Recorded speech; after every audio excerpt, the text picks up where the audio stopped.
कृष्ण कृष्ण हरे हरे हरे राम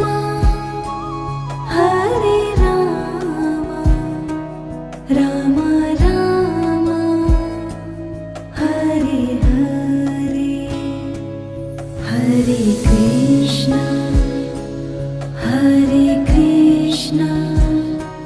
कृष्ण कृष्ण हरे हरे हरे राम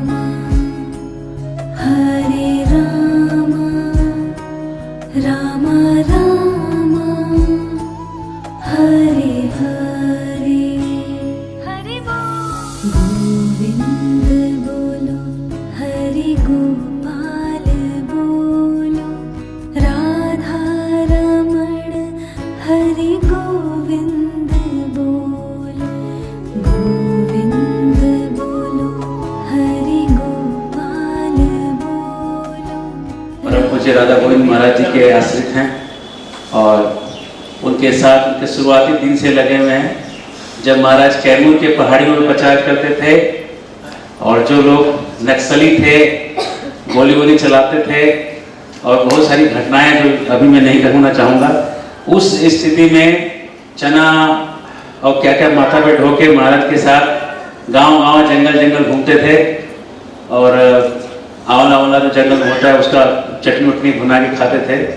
तब से महाराज जी सेवा कर रहे हैं और इनका संग हम लोग जब पुणे में थे, जब मैं पुणे आश्रम में रहता था तो महाराज जी आते थे और हम लोग को आके भागवत का संस्कृत का जो टीका है आचार्यों का, वो सीनियर सब ब्रह्मचारियों को सिखाते थे बैठ के कैसे पढ़ना है उसको। महाराज जी ने बहुत प्रेम स्नेह दिया, कथा सिखाया, कथा पढ़ने का तरीका सिखाया। और महाराज जी जब जाने की हम लोग यहाँ पे सेवा कर रहे हैं, महाराज जी की इच्छा थी, महाराज बोले हम आएंगे, वृंदावन में भी प्रॉमिस किए थे, वचन दिए थे, तो महाराज जी आ ही गए। इसके लिए हम लोग महाराज जी का 3 बार हरि बोल बोल के पारंपरिक ढंग से स्वागत करेंगे हजारीबाग में। हरि बोल, हरि बोल, हरि बोल। और आशा करेंगे कि महाराज जी अपना समय ऐसे ही देते रहें और हम लोग को भागवत का लाभ कराते रहें। यहीं बैठ करके आप लोग कीर्तन कीजिए। यहाँ आने के पहले अब जो नगर संकीर्तन जो करना हो कर लेना चाहिए। कुछ देर तक यहीं बैठ करके कीर्तन करना चाहिए। आज प्रथम दिन था, कुछ औपचारिकता होती है स्वागत की, तो उसमें कोई दिक्कत नहीं है, लेकिन औपचारिकता इतना न बढ़ जाए कि अब उसी पर सबका ध्यान रहे।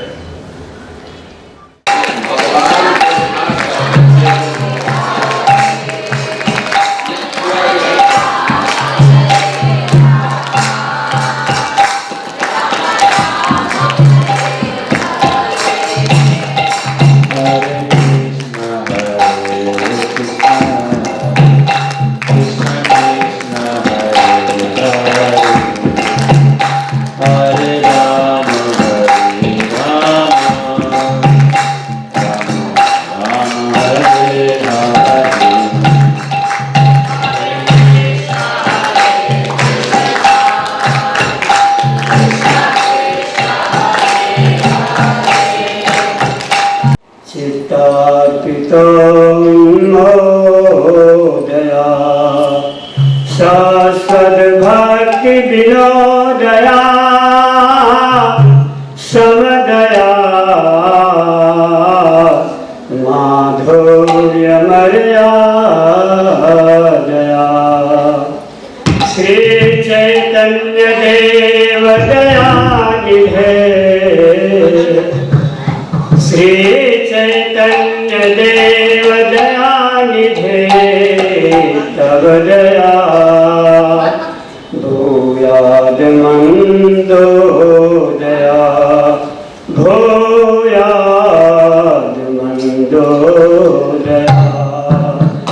जय जय श्री चैतन्य जय नित्यानंद जय द्वैत चंद्र जय गौर भक्त वृंदा।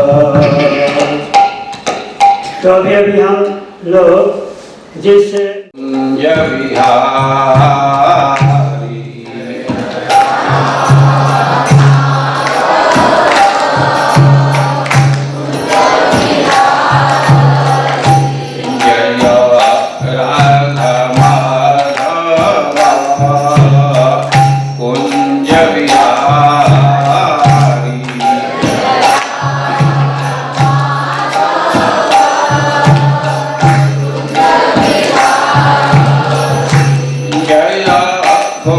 जन वल्लभा गिरिवरधारी।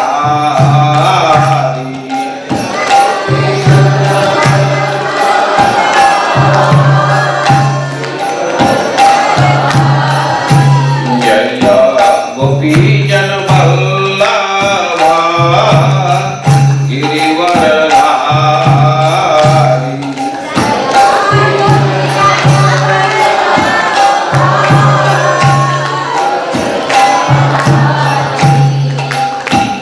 यशोदानंदन ब्रज जन रंजन।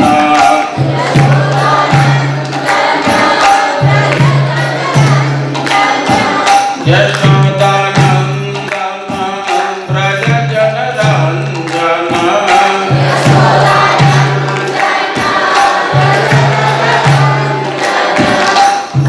यशोदानंदन ब्रज जन रंजन।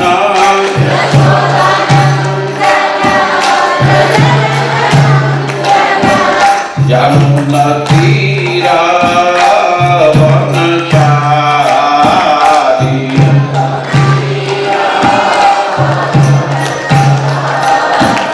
यमुना तीरा वनचारी।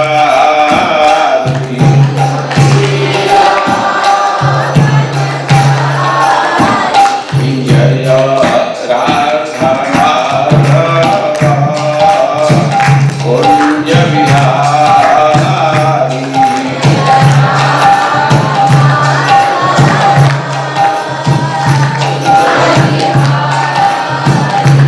हरे कृष्ण कृष्ण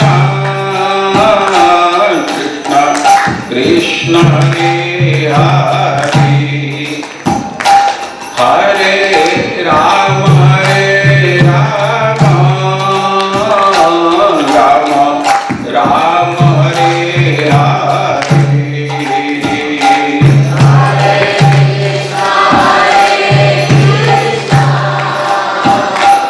कृष्ण कृष्ण हरे हरे।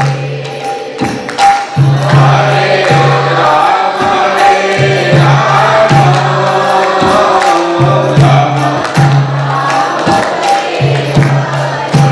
हरे कृष्ण कृष्ण कृष्ण हरे हरे। हरे राम राम राम हरे हरे।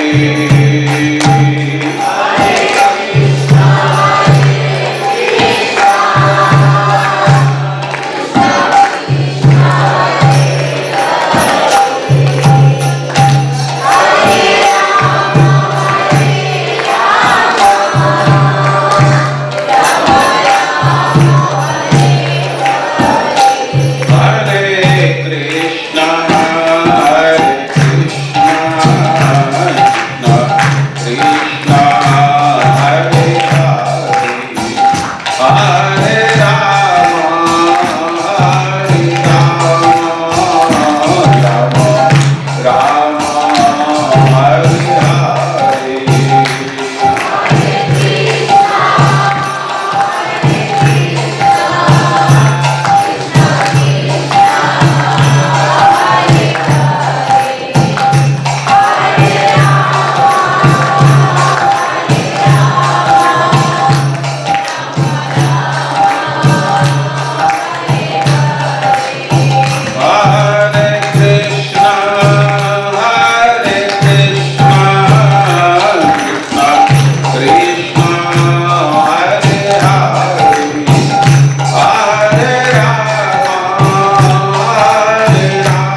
शलाकया चक्षुरुन्मीलितं येन तस्मै श्री गुरवे नमः।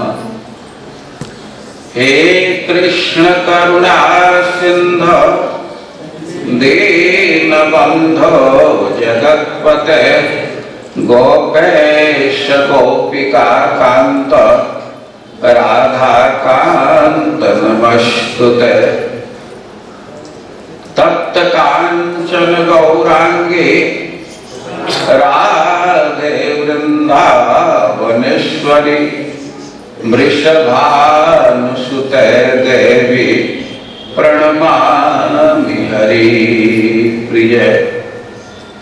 नमो महावदान्याय कृष्ण प्रेम प्रदायते कृष्णाय कृष्ण चैतन्य नाम्ने गौरत्से नमः। चैतन्य मनोभीष्टं स्थापितं येन भूतले सोऽयं रूपः कदा मह्यं ददाति स्वपदान्तिकम्। वाञ्छाकल्पतरुभ्यश्च कृपा सिन्धुभ्यैव च पतितानां पावनेभ्यो वैष्णवेभ्यो नमो नमः। जय श्री कृष्ण चैतन्य प्रभु नित्यानंद श्री अद्वैत गदाधर श्रीवासादि गौर भक्त वृंद। हरे कृष्णा कृष्णा कृष्णा हरे हरे हरे राम राम राम हरे हरे। नमो भगवते वासुदेवाय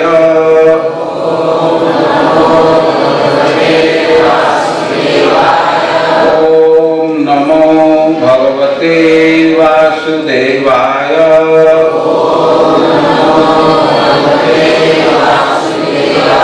ओम नमो भगवते वासुदेवाय।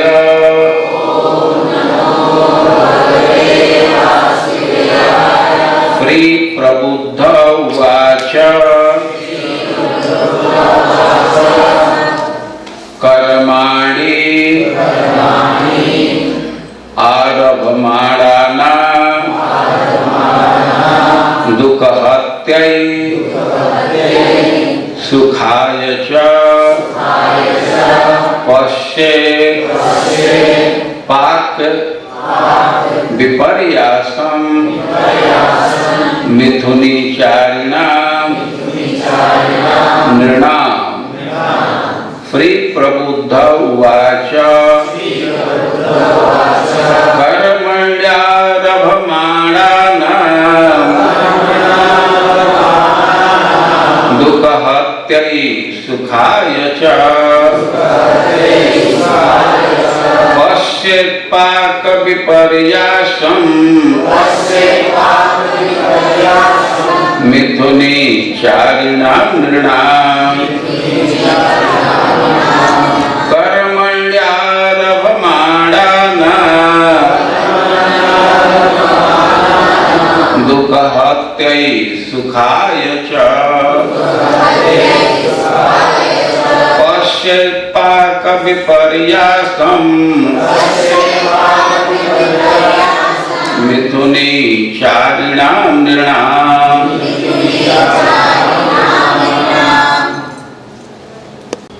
श्री प्रबुद्ध ने कहा कर्माणि सकाम कर आरभमाणानां प्रयत्नशील दुःखहत्यै दुख निवारण के लिए सुखाय च तथा सुख पाने के लिए पश्य देखना चाहिए पाक परिणाम का विपर्यासम विपरीत फल मिथुनीचारिणाम स्त्री तथा पुरुष के रूप में युगल जोड़ा नृणाम ऐसे पुरुषों का निवारणार्थ निरंतर प्रयत्नशील रहते हैं और अपने आनंद को असीम बनाना चाहते हैं, किंतु मनुष्य को यह देखना चाहिए कि उन्हें सदैव इसका बिल्कुल उल्टा परिणाम मिलता है। दूसरे शब्दों में उनका सुख निश्चित रूप से लुप्त हो जाता है और ज्यों-ज्यों वे बूढ़े होते जाते हैं उनकी भौतिक असुविधाएं बढ़ती जाती है। तात्पर्य, शुद्ध भक्त के कृपा के बिना खुद को देहात्म बुद्धि से छुड़ा पाना अत्यंत कठिन है, क्योंकि यही यौन आकर्षण का मोहमय आधार है। जगत गुरु श्रील प्रभुपाद की प्रबुद्ध जी निमि महाराज के एक प्रश्न के उत्तर देते हुए इस श्लोक को बोले। निमि महाराज मिथिला के राजा, उनको विदेह भी कहा जाता है। निमि महाराज बड़े ही आध्यात्मिक व्यक्ति हैं। भक्ति में उनकी रुचि है, भगवान की भक्ति में लगे रहते हैं और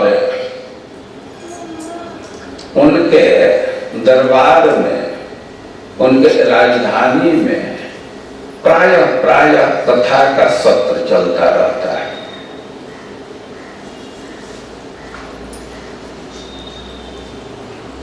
अभी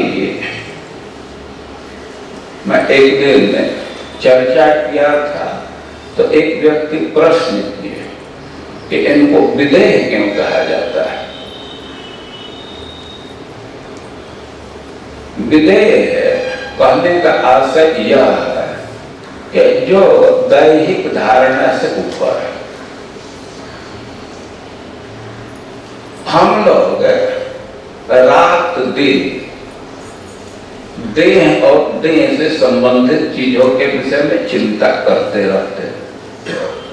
जिसके पास बहुत कम संसाधन है, बहुत कम धन है या बहुत कम दूसरी सुविधा है, और उस व्यक्ति को भी देखा जाता है कि उसी की चिंता में पड़ा रहता है, कैसे इसको सुरक्षित रखा जाए, कैसे इसको सजा करके रखा जाए, कैसे इसको बढ़ाया जाए।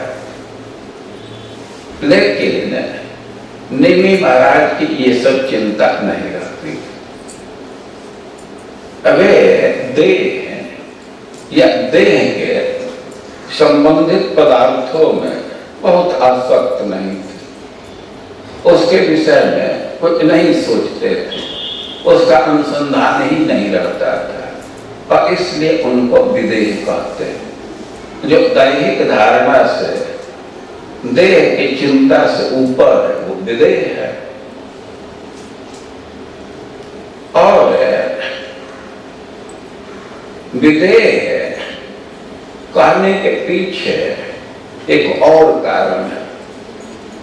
निमि महाराज एक यज्ञ कराना चाहते थे और यज्ञ के लिए वशिष्ठ जी को वे ऋत्विक के रूप में वर्ण किया। यज्ञ की तिथि निर्धारित हो गई और तब तक वशिष्ठ जी को स्वर्ग से निमंत्रण मिल गया।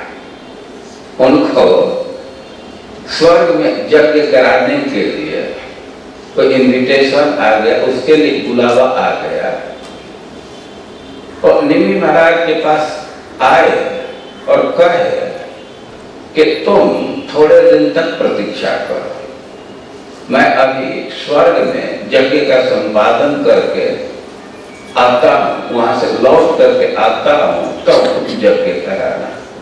ऐसा कह करके वशिष्ठ जी स्वर्ग में चले गए। लेकिन निमि महाराज वो शरीर के तथ्य को जानते हैं। उनके मन में विचार आने लगा कि शरीर का क्या ठिकाना है, कब नष्ट हो गया।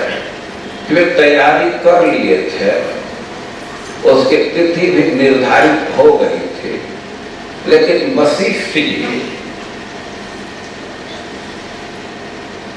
उनको कहे कि अभी थोड़े दिन तक यज्ञ स्थगित करो, हम स्वर्ग में जा रहे हैं दूसरा यज्ञ कराने के लिए। वो उधर से यज्ञ करा करके लौटेंगे, तब यहाँ का यज्ञ संपादित किया जाएगा। तो वे चले गए। लेकिन निमि महाराज के मन में विचार आने लगा कि इस शरीर का क्या भरोसा है, शरीर कब नष्ट हो जाएगा, इसका कोई ठिकाना नहीं है। तो चलो मिदम विद्वान। निमि महाराज जानते थे कि यह शरीर अस्थायी क्षणभंगुर है, कभी नष्ट हो सकता है। तो वे दूसरा ऋत्विक वर्ण करके और यज्ञ को प्रारंभ करा दिए। उनका यज्ञ चल रहा था और तब तक वशिष्ठ जी उधर से आ गए। उनको बड़ा बुरा लगा कि हम पुरोहित हैं और हमको छोड़ करके दूसरे से यज्ञ करा रहा है। तो अपना वे अनादर समझे और निमि महाराज को साप दे दिया कि तुम्हारा देह खत्म हो जाए तो मर जाओ। अब तो बहुत कठोर साप दे दिए, तुम हमारा अपमान किए हो, तो पतता देह, तुम्हारा देह ही नष्ट हो जाए। निमि महाराज वे तपस्वी व्यक्ति थे, अब वे भी साथ दे दिए कि आप लोग बस स्वर्ग में गए तो आपके भी शरीर का अंत हो जाएगा। तो वही दोनों का शरीर नष्ट हो गया। अब निमि महाराज राजा थे, राजा के अभाव में अराजकता छा जाती है, चोर डकैत बढ़ जाते हैं। तो जो ब्रह्मर्षि लोग थे तो वे विचार किए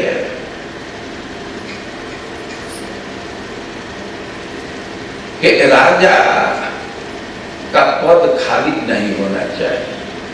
तो वे लोग निमि महाराज से कहने लगे, वो मृत शरीर पड़ा था, उसको सुरक्षित रखा गया था, तो वे निमि महाराज को पुकारने लगे, उनका आह्वान करने लगे और कहे कि आप पुनः शरीर में आ जाइए, हम लोग जीवित कर देंगे आपको, हम लोग फिर से आपका जीवन प्रदान करते हैं।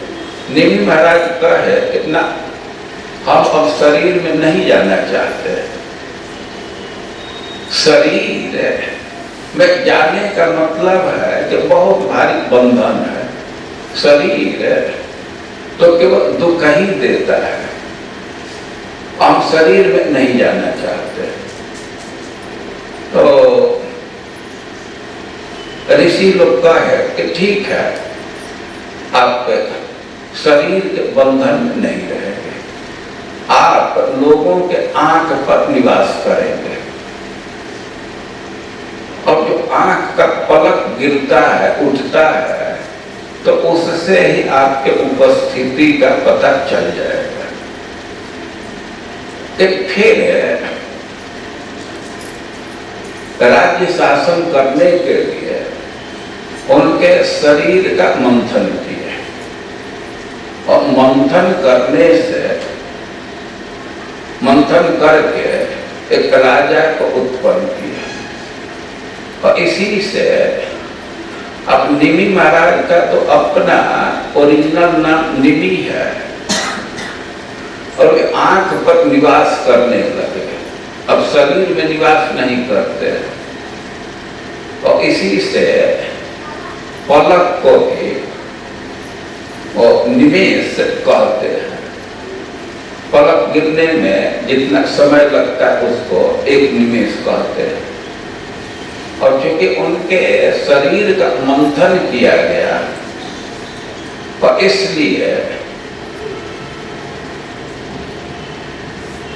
उसको मिथिला कहा जाता है। मथ करके उनका जन्म किया गया, तो इसलिए उनका एक नाम हुआ मिथिल।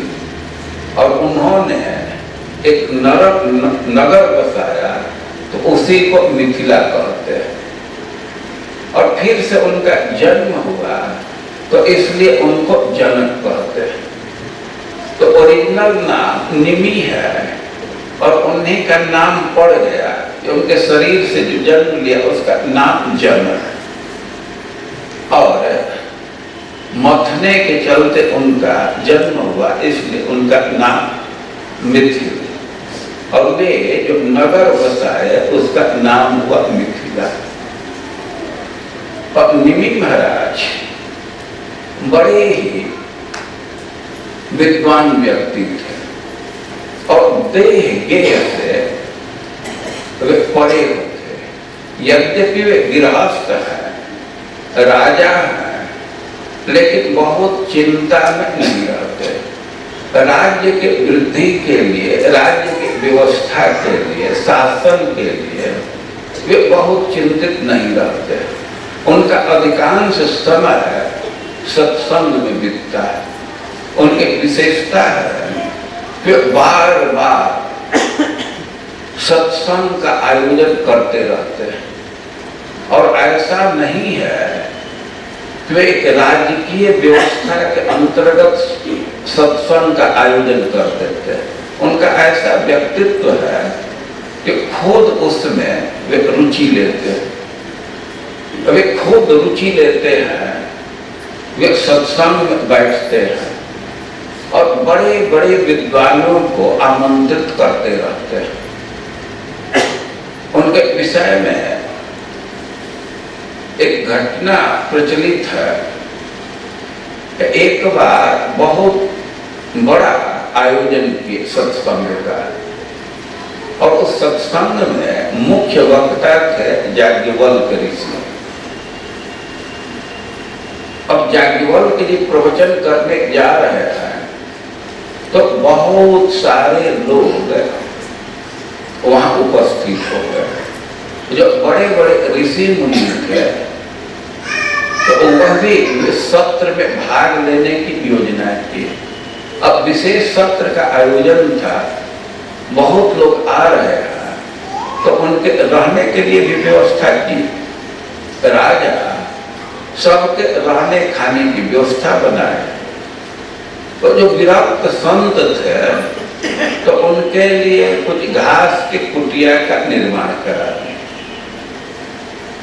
आप लोग कुंभ में जाते हैं तो देखते हैं बहुत साधु वहां उपस्थित होते हैं, लेकिन साधुओं के रहने के लिए कपड़े का घर बना दिया जाता है। अब एक महीना उनकी व्यवस्था करनी है, तो उसके लिए कपड़े का घर बना देते हैं, टेंट लगवा देते हैं। अब सत्र चल रहा था ऋषियों की व्यवस्था करने के लिए, तो उनके लिए घास की कुटिया बनवा दी, मड़ई छवा दिए, छप्पर बना दिए घास का, मूंज का या दूसरे घास का, करड़ का। कुछ कुछ घास लंबे लंबे होते हैं, तो उससे घर बन जाता है, उसका छप्पर बन जाता है। तो निमि महाराज सबके लिए कुटिया बनवा दी, मूंज की कुटिया बनवा दिए। साधुओं के लिए, विरक्तों के लिए वो स्थान बहुत सूट करता है। जो विरक्त संत है, सदाचारी संत है, तो उनको बड़ा बड़ा होटल सूट नहीं करता है। कभी कभी लोग दे देते साधुओं को भी होटल में रहने के, अब वहाँ कपड़ा खींचने सुखाने की व्यवस्था ही नहीं मिलती। वहाँ की व्यवस्था में ही है कि कपड़ा यहाँ धो नहीं सकते, सुखा नहीं सकते, लॉन्ड्री में देना पड़ेगा। तो साधुओं को बहुत सूट नहीं करता है। हम लोग एक यात्रा में गए थे तो कई एक जगह रुके, अच्छा और सुविधा था, लेकिन कपड़ा सुखाने के कोई व्यवस्था नहीं। चित्रकूट में हम लोग गए तो वहाँ स्थान अच्छा मिला, रूम के बाहर तार बांधा गया था, आसानी से कपड़ा सुखा सकते हैं। अब यह कह रहे हैं कि जिसको जैसे सुविधा हो तो उसी के अनुसार व्यवस्था करनी चाहिए। यद्यपि अब मिथिला में किसी चीज का अभाव तो नहीं था, लेकिन साधुओं के लिए वो छप्पर लगवा दिए, घास की कुटिया बनवा दी, और साधु बहुत आराम से उसमें रहने लगे। याज्ञवल्क्य जी रोज सत्संग करते थे और निमि महाराज खुद ही आकर के उसमें बैठते थे।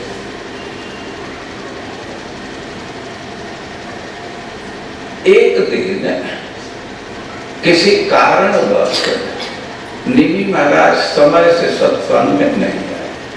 याज्ञवल्क्य जी व्यासासन पर आ गए और निमि महाराज वहां उपस्थित नहीं थे, जनक उपस्थित नहीं थे, तभी थोड़ा उनकी प्रतीक्षा करने लगे। रोज समय से आते थे, अब आज कुछ विलंब है तो उनकी प्रतीक्षा करने लगे, वे आ जाए तब प्रवचन प्रारंभ करें।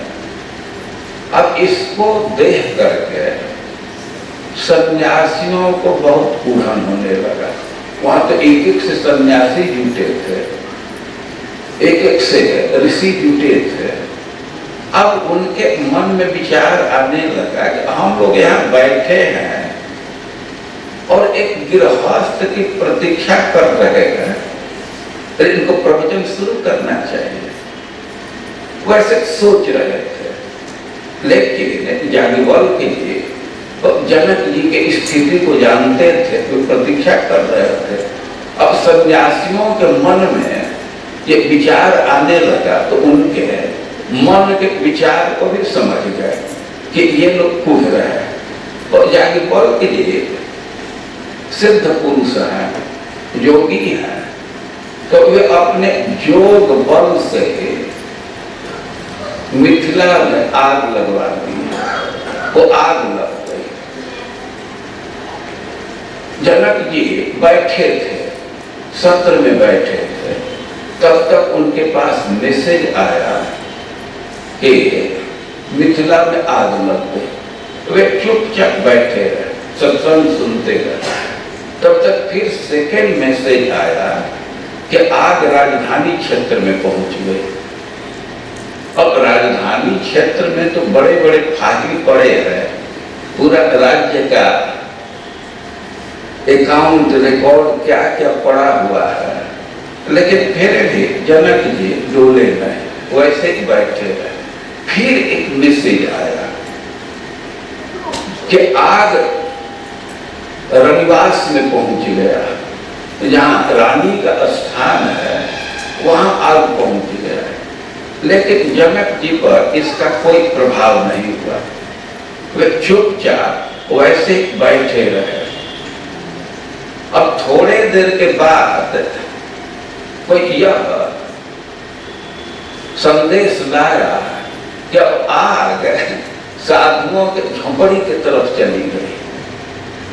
कोई कहा कि अब तो आग साधुओं के झोपड़ी की तरफ चली गई। अब इतना सुने और सब साधु दौड़े, सत्संग छोड़ करके दौड़े अपने कुटिया के तरफ। अपने कुटिया के तरफ जा रहे थे और तब तक आग समाप्त।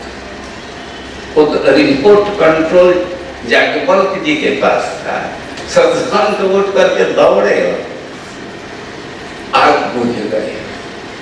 अब तब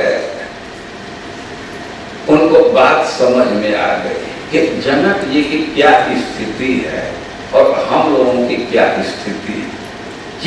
याज्ञवल्क्य जी जनक जी की प्रतीक्षा कर रहे हैं। अब थोड़ा विचार कीजिए कि राजधानी में आग लगने का मतलब कि कितना कितना वस्तु जल जाएगा, कितना कितना महत्वपूर्ण फाइल होगा, रिकॉर्ड होगा। लेकिन जनक जी को उसकी चिंता नहीं हुई। सत्संग में बैठे और साधुओं के कुटिया में आग लग जाए तो उसमें क्या नष्ट होगा। साधुओं के पास चटाई है या तुमड़ी है, एक दो जोड़ी कपड़ा है, इतना ही तो रखे हैं ना, लेकिन उसको बचाने क्यों दौड़ गए। तो कभी कभी लोग प्रश्न करते हैं। अभी मैं डाल्टेनगंज में था तो एक व्यक्ति प्रश्न किया तो उनको विदेह क्यों कहते हैं। वो देह की चिंता नहीं करते हैं, देह की चिंता से ऊपर है, इसलिए उनको विदेह कहते हैं। या जब उनकी मृत्यु हो गई तो वे देह में रहना पसंद नहीं किए। तो वे जीवित निवास आंख है, वे देह में नहीं है, देह में स्थित नहीं है। उनके जीवन का पता चल जाता है आंख उठाने गिराने से। इससे पता चल जाता है कि उनकी स्थिति वहां है। और विदेही दैहिक धारणा से ऊपर थे। सत्संग में उनकी बहुत रुचि थी और प्राय सत्संग चलता रहता था। और अब एक बार सत्संग चल रहा था और वही 9 योगेश्वर उपस्थित हो गए। 9 योगेश्वर ऋषभ देव के पुत्र हैं।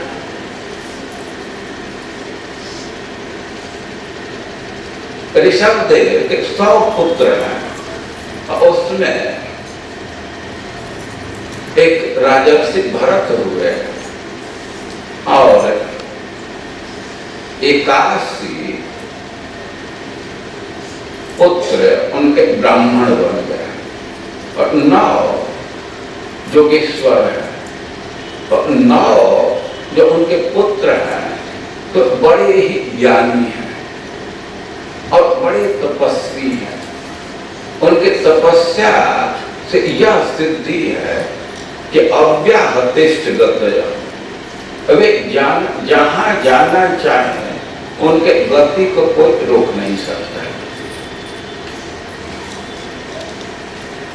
यदि हम लोग किसी दूसरे देश में जाना चाहे तो फ्लाइट में ही नहीं चढ़ने देंगे। इंग्लैंड जाना है तो ऐसा नहीं है कि कोई टिकट कटाएगा चला जाएगा, उसके लिए वीसा लेना होगा और वीसा नहीं है तो उसको एंट्री नहीं मिलेगा। लेकिन 9 योगेश्वरों की स्थिति थी कि अव्याहतिष्ठ गतया, वे जहां जाना चाहे वहां चले जाते थे और घूमते रहते थे।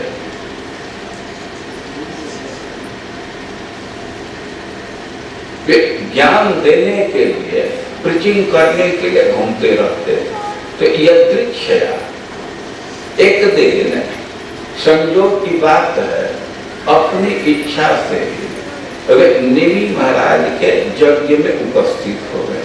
तो मिथिला में जो सत्र चल रहा था तो वहां वे उपस्थित हो गए। जब वे वहां उपस्थित हुए तो राजा बहुत प्रसन्न हुए। उनके तेज को देख करके सब लोग उठ करके खड़े हो गए। ऐसा लग रहा था कि ब्रह्मा जी के जो 4 पुत्र हैं, चतुष्कुमार हैं, तो वही उपस्थित हो गए। बहुत उनके शरीर में तेज था। जब वे यज्ञ में उपस्थित हुए तो राजा खड़ा होकर के उनका सत्कार किए और जो दूसरे ब्राह्मण थे, यज्ञ संचालित कराने वाले ब्राह्मण थे, वे भी खड़े होकर के सत्कार किए। स्वयं अग्नि देव भी उनके सत्कार किए। जब बैठ गए आसन पर, तो निमि महाराज उनसे प्रश्न करने लगे। और निमि महाराज कोई एक प्रश्न किए हैं।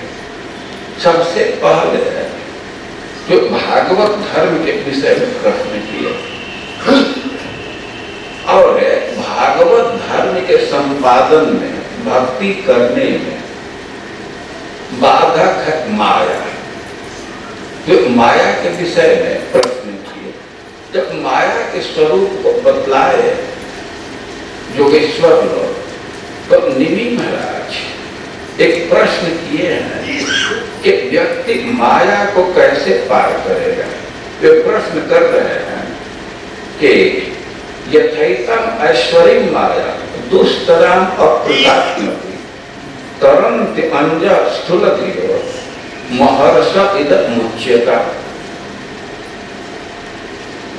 राजा का प्रश्न है, निमि महाराज का प्रश्न है कि ऐश्वर्य माया, भगवान की माया है, ईश्वर की माया है। कहने का आशय यह है कि माया बहुत प्रबल है। अब ईश्वर की माया होने से माया में बहुत भारी शक्ति है, और इसके विषय में कह रहे हैं कि दुष्तराम अकृतात्मति, जिनको अपने मन पर नियंत्रण नहीं है, अपने इंद्रियों पर नियंत्रण नहीं है, और उस व्यक्ति के लिए इस माया को पार करना बहुत कठिन, दुष्तर, बहुत कठिन कार्य है भगवान की माया को पार कर जाना। और प्रश्न कर रहे हैं कि तरंत अंजस्थूलधियो, माया को पार करना बहुत कठिन है, लेकिन हे महर्षि ऐसा उपाय बतलाई है कि सामान्य व्यक्ति जिसकी बुद्धि देह पर स्थित है, मोटे बुद्धि का व्यक्ति है, तो वह भी इस माया को आसानी से पार कर जाए। प्रश्न को ठीक से समझ लेना चाहिए। राजा का प्रश्न है कि माया को पार करना बहुत कठिन है, क्योंकि भगवान की माया है, लेकिन इस माया को स्थूल बुद्धि वाला, मोटा बुद्धि वाला व्यक्ति भी आसानी से कैसे पार करेगा, इस विषय में आप प्रवचन कीजिए, इसका उपाय बतलाइए। और माया को पार करने के लिए प्रश्न पूछ रहे हैं, जो कि बहुत कठिन है पार करना, लेकिन कह रहे कि आसानी से कैसे व्यक्ति पार कर जाएगा। तो इसी प्रश्न का उत्तर प्रभु दे रहे हैं। माया को पार करने का ज्ञान वही दे सकता है जो खूब जागृत व्यक्ति हो, और तेरना एवं तारयंती, जो माया को पार कर गया है तो वही दूसरे को माया से पार करेगा। और प्रबुद्ध जी उत्तर देना प्रारंभ किए। प्रबुद्ध अबे अंधकार में सोए नहीं है, जगे हुए, और केवल जगे ही नहीं है, प्रबुद्ध बहुत अच्छा से वे जगे हैं, वे पूर्ण ज्ञानी हैं। तो महाराज निमि के प्रश्न का उत्तर देते हुए प्रारंभ कर रहे हैं, तो कह रहे हैं कि कोई व्यक्ति माया को पार करना चाहता है, और उसके लिए यह आवश्यक है कि उसका कुछ अपना विवेक होना चाहिए, उसकी अपनी समझदारी होनी चाहिए। तो कह रहे हैं कि कर्मण्या रवमाणा, इस संसार में देखा जाता है कि बहुत बहुत लोग बहुत बहुत प्रकार के कार्य का प्रारंभ किए हैं, बहुत तरह का कार्य कर रहे हैं। कर्मण्या रवमाणा नाम दुख हत्ते सुखाए च, किस लिए कार्य कर रहे हैं? तो यदि समराइज करके उसको उपस्थित किया जाए, तो कोई भी व्यक्ति कार्य कर रहा है तो उसका दो उद्देश्य है। दुख हत्या, वह दुख को समाप्त करना चाहता है, और सुखाय च, वह सुख प्राप्त करना चाहता है। लेकिन ऐसा रिजल्ट नहीं आ रहा है। अब व्यवहार में भी कोई जगह ऐसा देखते हैं, हम लोग तो देखे हैं कि कहीं कहीं खेत के लिए झगड़ा हो जाता है, व्यक्ति खेत पर कब्जा करना चाहता है, उसके मन में है कि हम खेत पर दखल जमा देंगे तो सब समस्या खत्म हो जाएगी, और लाठी डंडा लेकर के जाता है खेत पर कब्जा करने के लिए, तब तक झगड़ा हो जाता है। अब झगड़ा हुआ तो चलो फौजदारी मुकदमा करो, 107 हो गया तो 307 हो गया, 302 हो गया, तब मुकदमा लड़ता है, एक नई समस्या। और जो खेत का विवाद है वह सॉल्व नहीं हुआ, उसके लिए अलग से सिविल कोर्ट में जाना ही पड़ेगा।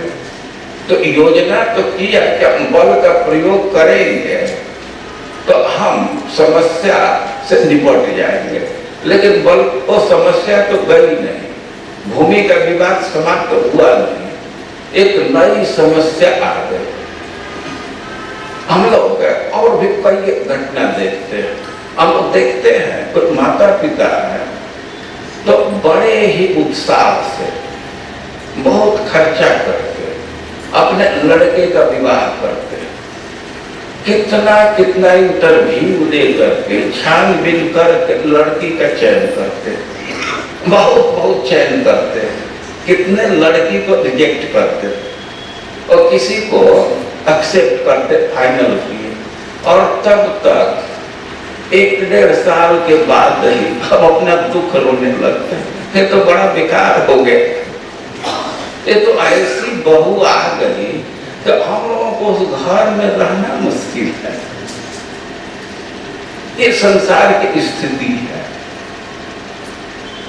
तो कह रहे हैं कि जो व्यक्ति माया को पार करना चाहता है तो उसका प्रथम कर्तव्य है कि अपने विवेक से इस संसार के स्थिति पर विचार करे और पश्चात विपर्यास, उसको समझ में बात आ जानी चाहिए कि यहाँ तो कर्म का फल उल्टा हो रहा है। सुख के लिए व्यक्ति कर्म करना चाहता है, दुख को समाप्त करना चाहता है, लेकिन ऐसा हो नहीं रहा। देखिए वर्तमान के लोग हैं, उन्हीं के साथ ये बात नहीं है। अब पिछले जनरेशन पर विचार कीजिए तो हमारे बाप दादा भी सोच रहे थे कि परिवार के सारे समस्या को सुलझा, अब परिवार में कोई समस्या न रहे, उनका जीवन चला गया। अब दूसरा जनरेशन आया तो वो भी प्रयास किया कि परिवार के सारे समस्या को दूर कर दिया, लेकिन वो कर नहीं पाए। अरे तुम्हारे बाप दादा नहीं कर पाए तो तुम क्या करोगे?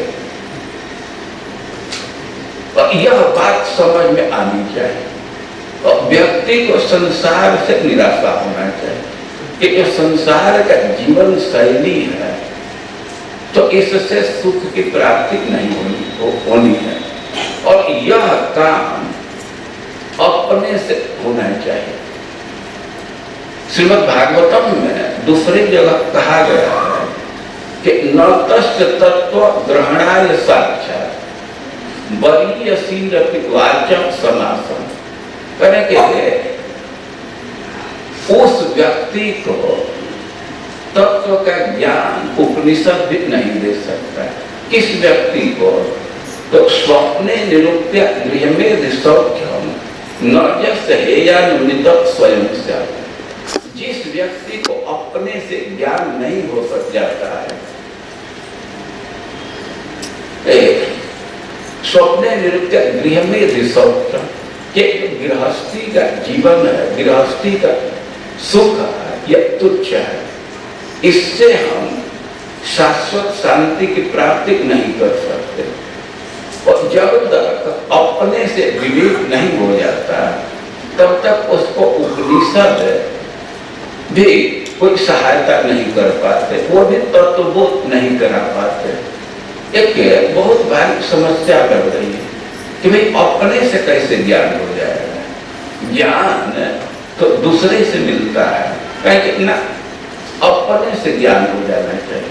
अरे कैसे अपने? स्वप्ने निरुक्त्या, स्वप्न के उदाहरण से समझ सकते हैं। आप सपना देखते हैं तो सपना में तो कभी कभी कितना पैसा पा जाते हैं,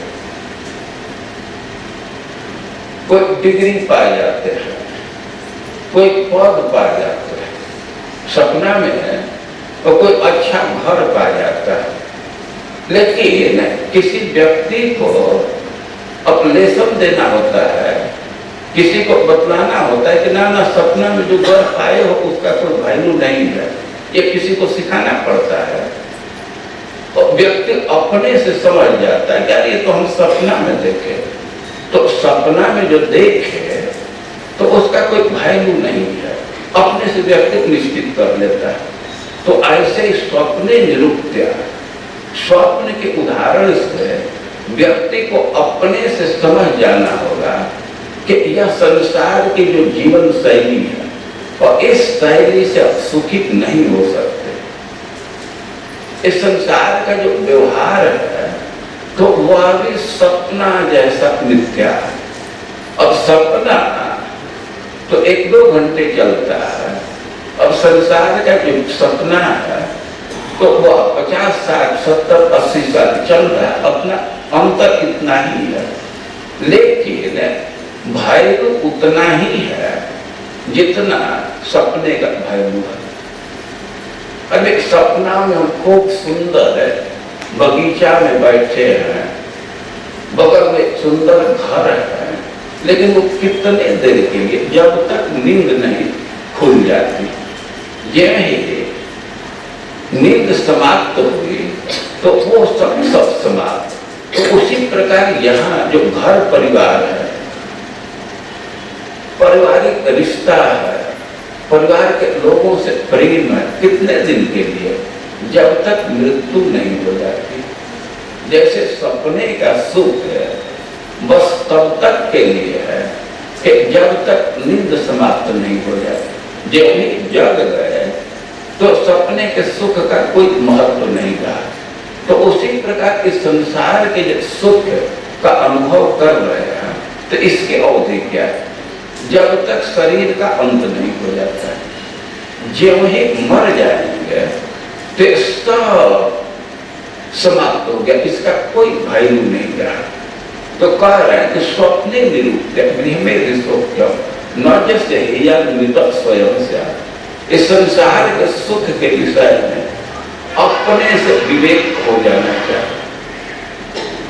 जिस व्यक्ति को अब अपना विवेक नहीं है तो उसको शास्त्र भी बहुत सहयोग नहीं कर पाते। एक नीति का श्लोक है, नीतिकार कहते हैं कि यस्य नास्ति स्वयं प्रज्ञा शास्त्र किम करिष्यति। जिस व्यक्ति को कुछ अपना विवेक नहीं है तो उसके लिए शास्त्र क्या करेगा? शास्त्र किम करिष्यति। उदाहरण दे रहे हैं कि लोचनाभ्याम विहीनस्य दर्पण किम करिष्यति। किसी व्यक्ति का दोनों आंख चौपट है। ये जो प्रश्न किया गया है कि व्यक्ति माया को कैसे पार करेगा, तो इसके उत्तर में बोल रहे हैं कि संसार का जो जीवन शैली है, जो व्यक्ति कर्म में लगा हुआ है, तो इसके रिजल्ट को उल्टा देखना चाहिए। मतलब इससे सुख की प्राप्ति नहीं होगी। यही संसार की जीवन स्टाइल है।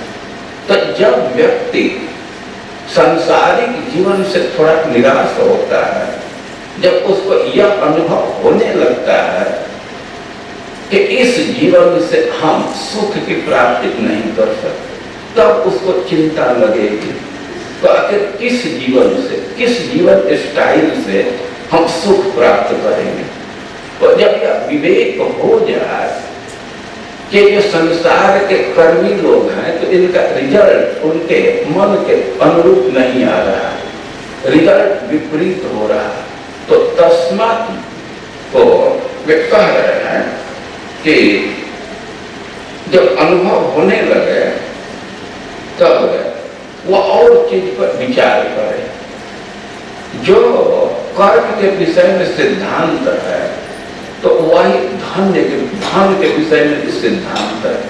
व्यक्ति तो बहुत परिश्रम करके धन एकत्रित करता है, लेकिन धन मिल जाने से उसको शांति नहीं मिलती। धन का ऐसा स्वरूप है कि उसके अर्जन में भी कष्ट होता है, और अर्जन में कष्ट है, दुख है, और कदाचित उसको अर्जित कर लीजिए तब उसके संरक्षण, उसके रक्षा में भी कष्ट है। धन मिल गया तो चिंता लगी रहती है कि कोई इसको चुरा न ले। अरे कुछ लोग तो छिपा करके रखते हैं कि कोई देख लेगा तो मांगने लगेगा। अब कुछ लोग छिपाने की चिंता है कि सरकार को पता चल जाएगा तो इतना % वही काट लेगी। और धन अपने पास है तो उसकी रक्षा की चिंता है, और अब नाश हो जाए, किसी तरह धन नष्ट हो जाए तब तो कष्ट ही कष्ट भोगना पड़ता है। और इस संसार की स्थिति तो यह है। अब परलोक पर विचार करें, स्वर्ग पर विचार करें तो स्वर्ग में भी सुख नहीं है। स्वर्ग में सुविधा बहुत है, लेकिन सुविधा मिलने से ही व्यक्ति सुखी नहीं हो जाता है। कोई व्यक्ति अभाव में है और उसको सुविधा मिल गई तो लगता है कि वो सुखी हो गया। स्वर्ग में ऐसी ऐसी सुविधा है कि जीवन व्यतीत करना बहुत आसान होता है। जो व्यक्ति स्वर्ग में चला गया तो वो थकान अनुभव नहीं करता है। कितना भी भोग भोगे वो थकान अनुभव नहीं करता है। उसके शरीर का ऐसा बनावट है, इसको सातिशयता का दुख कहते हैं। अपने से अतिशय देख करके, अधिक सुविधा देख करके व्यक्ति दुखी हो जाता है। तो इस संसार की स्थिति है कि व्यक्ति कर्म कर रहा है सुख के लिए, लेकिन सुख मिल नहीं रहा है। और परलोक के स्वर्ग इत्यादि की स्थिति है कि सुविधा मिलने पर भी दूसरे के सुविधा को देख करके जल रहा है, तो वहां भी सुख नहीं है। और जब व्यक्ति इस पर विचार करता है तब उसके मन में एक कौतुक जगता है, एक प्रश्न जगता है कि तब किस जीवन से सुख मिलेगा। और इस संसार से जब व्यक्ति निराश हो जाए और संसार से भिन्न मार्ग की जिज्ञासा हो तो गुरु के पास जाना चाहिए। तो कहेंगे तस्मात् गुरु प्रपद्येत जिज्ञासु श्रेय उत्तम। उत्तम जो माया से ऊपर का श्रेय है, श्रेय का साधन है, कल्याण का साधन है, जब उसको जानने का मन में जिज्ञासा हो तब गुरु के शरण में जाए। जब तक इस संसार के जीवन से ही आप संतुष्ट हैं तो फिर गुरु की कुछ आवश्यकता नहीं है। जब संसार से भिन्न कोई जीवन चाह रहे हैं तब गुरु के पास जाना चाहिए। जब इस संसार से संतुष्ट है तो गुरु से आपको क्या लाभ मिलेगा? माया को नहीं पार कर सकते। अब गुरु जी के आशीर्वाद से संसारिक सुविधा में थोड़ी वृद्धि हो सकती है, लेकिन माया को नहीं पार कर सकते। जब इस संसार के विधि से, इस संसार के शैली से निराशा होने लगे तो तस्मात् गुरु प्रपद्येत जिज्ञासु श्रेय उत्तम। अब गुरु के विषय में कह रहे हैं कि गुरु योग्य होना चाहिए। तो दो योग्यता का उल्लेख कर रहे हैं। शाब्दिक परिचय निष्णात, गुरु को शब्द ब्रह्म में निष्णात होना चाहिए। जब तक व्यक्ति शब्द ब्रह्म में निष्णात नहीं होगा, न्यायतः विद्वान नहीं होगा, तो अपने शिष्य के संशय का छेदन नहीं कर सकता। तो गुरु के दो योग्यता का उल्लेख कर रहे हैं कि शब्द ब्रह्म में निष्णात होना, मतलब वेद शास्त्र का उसको विद्वान होना चाहिए। और इस संसार में देखा जाता है कि बहुत सारे लोग हैं कि वेद शास्त्र का उनको बहुत ज्ञान है, धारावाहिक प्रवचन कर सकते हैं। तो क्या इतना ही गुरु के लिए आवश्यक है? इतना ही पर्याप्त है? कि ना, केवल शब्द ब्रह्म में निष्णात नहीं, पर ब्रह्म में उसको भगवान का अनुभव होना चाहिए। जो व्यक्ति भगवान का अनुभव नहीं किया है तो अपने शिष्य को भक्ति नहीं लगा सकता है। और गुरु के दो योग्यता का उल्लेख कर रहा है, शब्द ब्रह्म में और पर ब्रह्म में निष्णात होना चाहिए। और इसका एक लक्षण दे रहे हैं कि जो व्यक्ति वेद शास्त्र का विद्वान है, भगवान का अनुभव कर रहा है, तो पता चल जाता उस व्यक्ति की भोग में स्पृहा नहीं होगी, उसकी इंद्रियां शांत होगी, वो उपशम को प्राप्त रहेगा, भोग के लिए ललायत नहीं रहेगा। और गुरु का आश्रय लेकर के और कह रहे हैं कि तत्र भागवतम धर्मं शिक्षेत्, गुरु के आश्रय में रह करके भागवत धर्म का शिक्षा ग्रहण करना चाहिए। तो निमि महाराज के जो प्रश्न है कि मोटा बुद्धि का भी व्यक्ति आसानी से माया को कैसे पार करेगा, और इसके उत्तर में प्रबुद्ध जी बतला रहे हैं कि इसका प्रथम सोपान है, फर्स्ट स्टेज है कि इस संसार के लोगों के जो कर्म है और उसके फल को उल्टा देखे। संसार के लोग जो सुख प्राप्ति के लिए उपक्रम प्रारंभ किए हैं तो उसमें उनको सफलता नहीं मिल रही, और यही स्थिति स्वर्ग की है। स्वर्ग में सुविधा प्राप्त होने के बाद भी व्यक्ति सुख को नहीं प्राप्त कर रहा है, वहां भी कष्ट है। जो समान लोग हैं तो उनसे स्पर्धा होती, उससे कष्ट होता है, और सातिशयता का कष्ट है। अब हमसे भी कोई अधिक सुविधा में है तो इसको देख करके कष्ट होता है, और जब इस लोक से भी निराशा हो जाए, स्वर्ग इत्यादि से भी निराशा हो जाए, तो भाई सुख कैसे मिलेगा, ये मन में प्रश्न आवे तो गुरु का आश्रय ले, गुरु से दीक्षा ले। लेकिन गुरु का आश्रय या दीक्षा ही पर्याप्त नहीं है, वहां शिक्षा ग्रहण करना होता है, भागवत धर्म के शिक्षा ग्रहण करना होता है। तो भागवत धर्म का क्या स्वरूप है, कैसे शिक्षा लेना होता है, और इस विषय पर हम लोग कल चर्चा करेंगे। आज अभी थोड़े देर तक 5-10 मिनट बैठ करके कीर्तन कीजिए, और इसके बाद सब लोग खड़ा होकर के कीर्तन करेंगे। जगत गुरु श्रील प्रभुपाद की।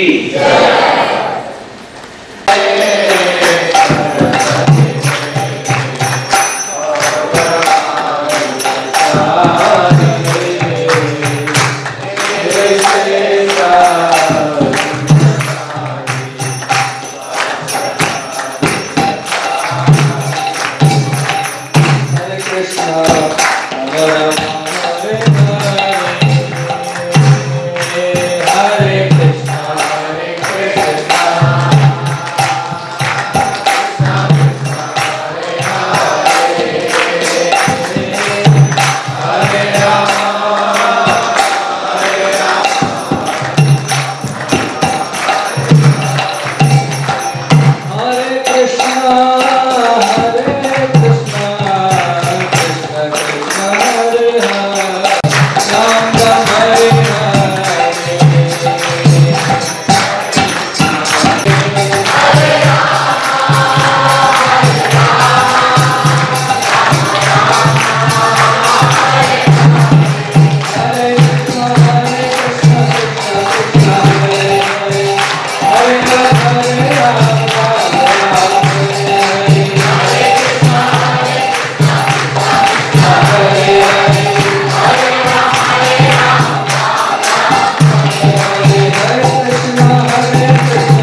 बलदेव सुभद्रा की, श्री श्री निताई गौर सुंदर की, संगीत भक्त वृंद की, श्री श्री गुरुवैन गौरांग की।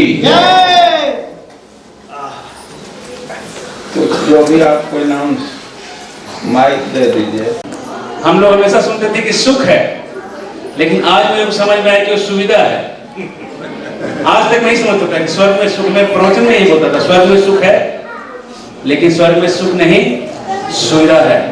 और सुविधा से कोई सुखी नहीं रहता, क्योंकि सुविधा मिलने के बाद अतिशयवाद आ जाता है, मेरे से ज्यादा किसके पास है। बहुत ही सुंदर तरीके से सार रूप में हम लोग इसको समझे और इससे निकलने के लिए कैसे सदगुरु के आश्रय लेते हैं, जो सावधे परे च निष्णातम, जो निष्णात होते हैं, जो उस विज्ञान में, शब्द के विज्ञान में बहुत ही दक्ष होते हैं, और वही नहीं जो परम ब्रह्म में साक्षात्कार हुए रहते हैं।